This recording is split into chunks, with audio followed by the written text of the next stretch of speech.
Now for the latest installment of our special assignment series, Behind the Ballot. 10 candidates are vying to be the mayor of Anchorage, and we're introducing you to each and every one of them. Trill Gates has more now with Dustin Thomas House Darden. Dustin Thomas House Darden is a lifelong Alaskan. He's no stranger to running for office. He's run for mayor before, as well as for local school board, assembly, state house, and U.S. Senate.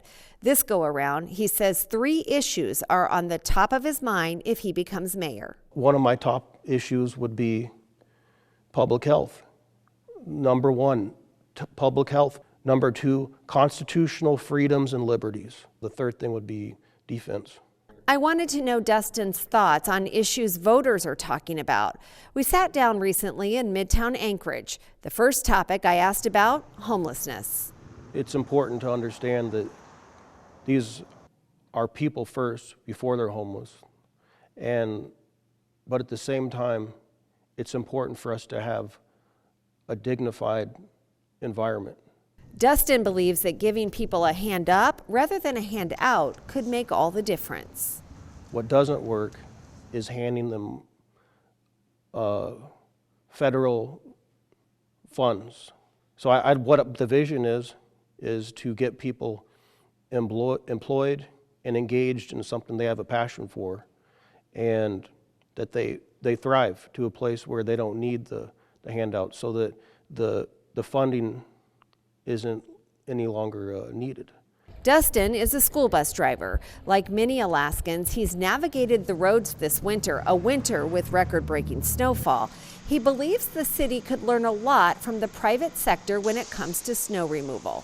They maintain these roads so meticulously, and they're on it.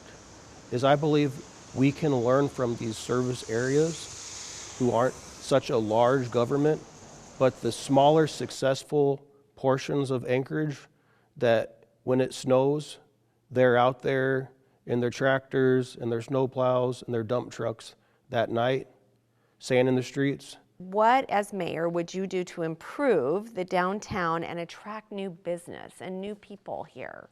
One of the best things we can do is to clean the areas and to make them safe, so that when you're walking down the street, you don't have to worry about who's walking behind you. So downtown, it would be safety, and then promoting, street vendors. And when it comes to working with others, Dustin is confident, if elected, he's committed to working with the Anchorage Assembly. I will say that I'm one that am not afraid of conflict, and I do believe as a leader, as mayor, it's important to have resolute resolve to hold your ground. And Dustin's favorite thing about Anchorage? I like the fresh air and the clean water and the people. Ballots will be mailed to Anchorage voters March 12th. In addition to the race for mayor, voters will also be deciding on several assembly and school board seats and 9 propositions. The deadline to return your ballot, April 2nd.